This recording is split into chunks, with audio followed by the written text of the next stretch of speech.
What is the 8th chakra? And how can a being activate the 8th chakra? I want to share with you a technique that can activate this 8th chakra and can allow a being to slip into infinite consciousness. It is interesting because the number 8 itself is an infinity symbol. Many people know of the 7 chakras, but they may not have heard of the 8th chakra. And this has been referred to as the Bindu Chakra. And it is located at the back of the head, around the top of the head, but around 5 inches from the top of the head to the back of the head. And if you put your attention there, then a being begins to draw energy into that center.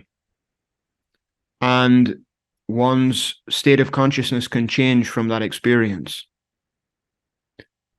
There's a saying, as we know, which is, where attention goes, energy flows.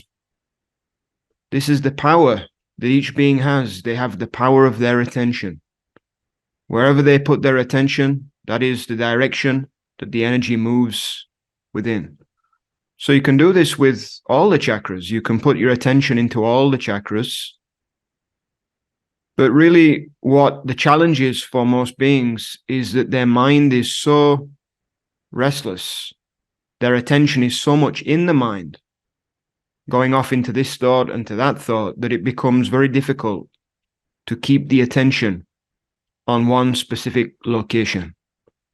And so what can help with these methods, and this particular method of activating the Bindu Chakra, is to develop a one-pointedness, a power of single focus, laser-like focus, which meditation can help with, which certain methods like Tritaka, candle focus, can help with. These are really important to be able to develop the power of attention. Once you have developed the power of attention, it is like you have created this laser beam. And now wherever you position that laser beam, the energy will go there.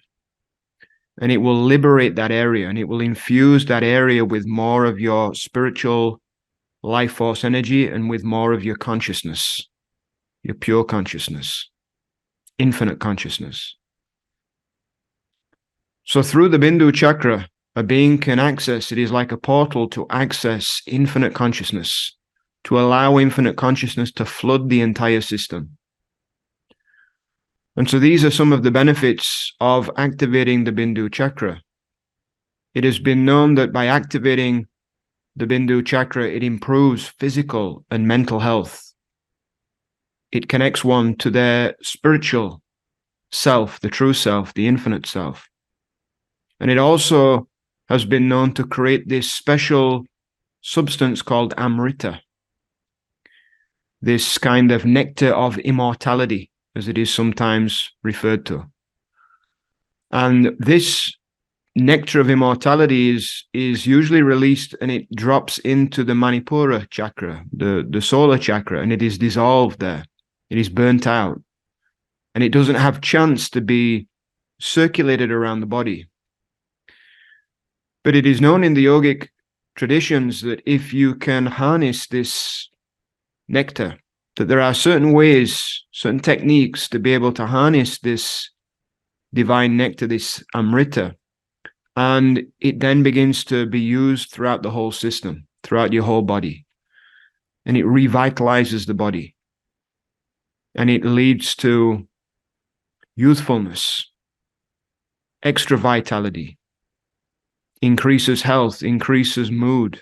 It can help to combat anxiety and depression and ill health.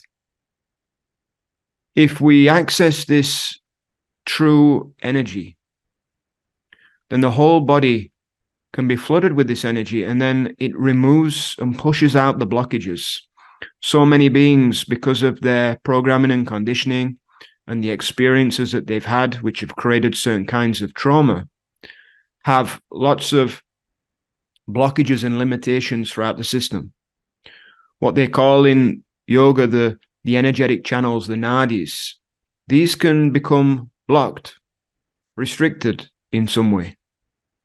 But when you are completely clear within, then this energy can flow freely throughout the whole of your nadi system, throughout the whole of your energetic channels. And this leads to complete health, complete vitality, and mental well-being, as well as spiritual well-being. So I'll share with you this technique. Now, this specific technique is something that I have not learned. There are a number of techniques that you can learn related to the Bindu Chakra. Specific techniques that the yogis, the ancient sages, mystics, and saints have developed, discovered. This particular technique that I'm going to share with you is something that I discovered was not given to me, was not learned. You could say, in a way, it was remembered. And this happened after my self-realization shift. As soon as that self-realization shift took place, I was flooded with information, with memory that seemed to come from nowhere. And all of a sudden, I found myself very spontaneously just being able to move energy throughout the whole body. Not using the mind. You can use the mind to move energy. But the issue of using the mind to move energy is that you then give attention to the mind. So when you have attention in the mind, you can't have full attention on the energy.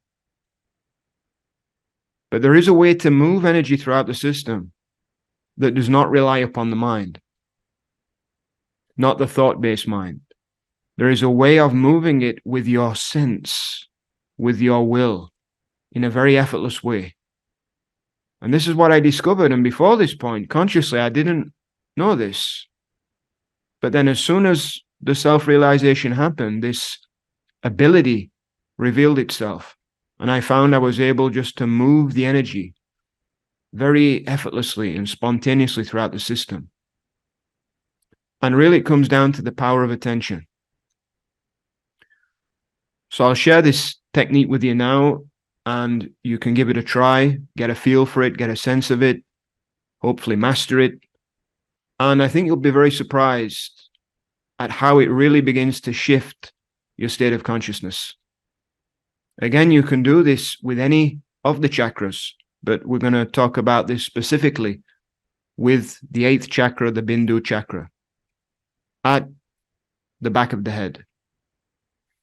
So when you bring the attention there,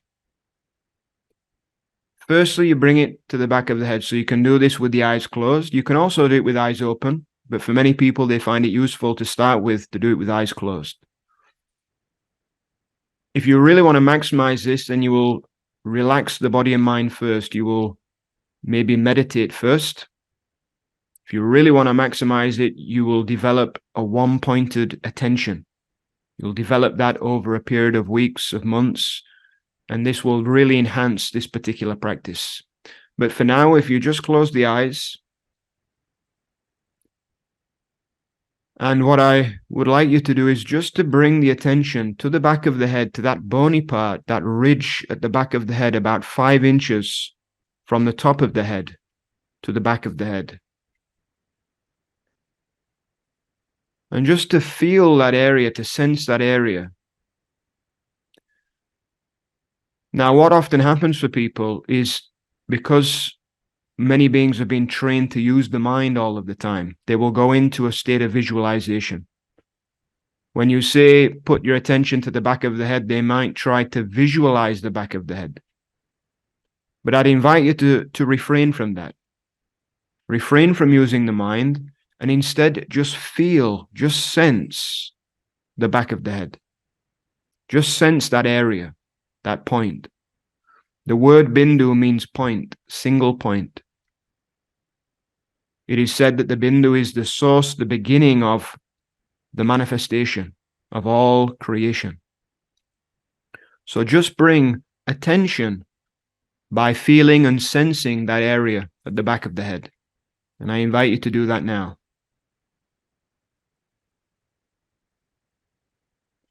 And when you can sense that area, keep the attention there. You would keep their attention there for maybe 5 minutes or so until you feel like you can really hold the attention steady at that point.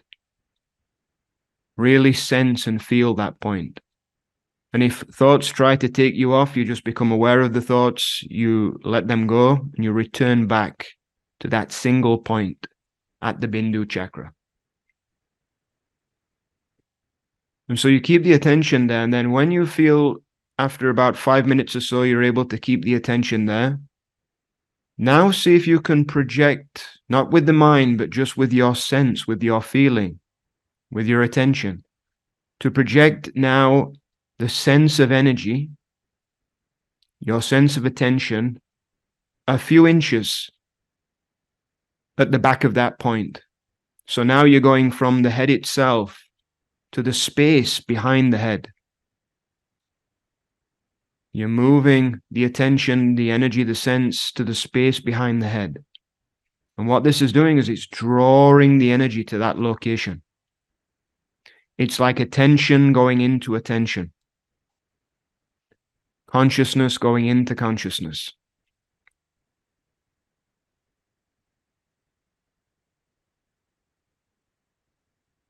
And once you can sufficiently hold that attention there for another, let's say 5 minutes or so, you then see if you go back a little bit further.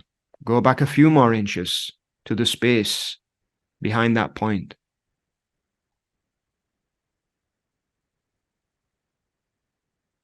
And you continue like this. You continue like this, just going a little bit further back and a little bit further back. You only need to do this a few times. Of course, if you wish, you can see how far back you can really go. And the more further you go back and the more you're able to hold that, you'll find that all of your energy and attention starts to be drawn back. And what this does is it pulls you out of bodily consciousness. Pulls you out of bodily consciousness into this infinite consciousness, to slip into infinite consciousness. But it also opens the portal to that, in which then the body can be filled with that infinite consciousness, with that vitality, with that energy. The whole channels, the whole nadis can be flooded with that energy. So you bring the attention back, you hold the attention there, and you then feel it drawing. And this is like within meditation. There's a reason why in meditation a being sits in a certain posture, that they have these certain positions, the 8 positions of posture, correct posture. This is to also help to not be uncomfortable so that you're not distracted. When a being is distracted by their body, this easily pulls their attention back into bodily consciousness. So they lose then that deeper consciousness. In meditation, it is often known when you go into deep, deep consciousness, you start to lose your sense of the body. You lose the sense of the body, you lose the sense of the mind, and you are in this pure, infinite consciousness. But of course, if the body is disturbed, then what can happen is you might get pulled back in to bodily consciousness. So the same is true with this method, is that this method on the Bindu Chakra is pulling the attention out of the body, but it is also clearing a path so that more of that energy can begin to move through the body. And when that happens, you are filled with a greater vitality, a greater sense of ease. And you have had now a divine experience of your infinite consciousness. And now you can begin to bring this into everyday life experiences. At first, it is important to practice this in a place where you will be undisturbed. But once you've developed that capacity, just like any form of meditation or any spiritual practice or technique, you can begin to bring this into daily life. You might find that you just, sat on a park bench somewhere and you can just instantly go to that position of the Bindu Chakra. And you can just spontaneously shift into infinite consciousness at that moment. And of course, the more that a being does these methods, works with these methods, they find more and more that they are in that space of infinite consciousness more and more, always. And this is really the goal of true spirituality, to live, if you will, enlightenment, or be lived by enlightenment, be lived by the source, to embody it, to integrate it into daily life, is so that then you are being a living embodiment of infinite consciousness in all aspects of your life. And this is when your whole way of life becomes a pure divine expression of that. And this is where you really begin to radiate change all around you, throughout your environment. This is where you are really being a positive impact in the world. You're bringing, you could say, heaven to earth. You're bringing that higher consciousness down into what we would call the more mundane levels of life. Okay, so give this technique a try on the Bindu Chakra, the 8th chakra, and see what happens.